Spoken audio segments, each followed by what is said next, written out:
আজকে BNP chairman Tarique Rahman সাংবাদিকদের সাথে একটি মত বিনিময় সভার আয়োজন করেছেন। সেই সভায় আমাদের সম্পাদক মাহমুদুর রহমান তারেক রহমানকে উদ্দেশ্য করে বলেছেন যে, "আপনি ১৭ বছর দেশে ছিলেন না। তাই এই ১৭ বছরের দেশে কি ঘটেছে আপনি তা জানেন না।"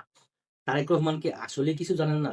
মাহমুদুর রহমানের এই বক্তব্য মিথ্যা, হিংসাত্মক কুটিলতায় ভরা।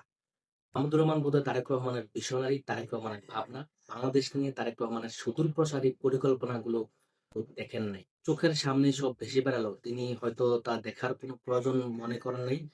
তাই মাহমুদুর রহমান আজকে এইভাবে বলতে পেরেছেন।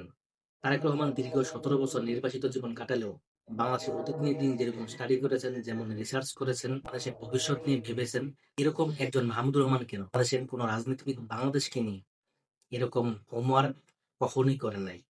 আমার ধারণা গত ১৭ বছরে বাংলাদেশে কি ঘটেছে, মাহমুদুর রহমান থেকেও কয়েক গুণ বেশি জানেন জনাব তারেক রহমান। বিএনপি চেয়ারম্যান তারেক রহমানকে নিয়ে মাহমুদুর রহমানের যে আজকে বক্তব্য যে তারেক রহমান ১৭ বছর কি হয়েছে দেশে জানেন না। এটাকে আমি ব্যক্তিগত হিংসা, ব্যক্তিগত আক্রোশ হিসেবেই ধরে নিব।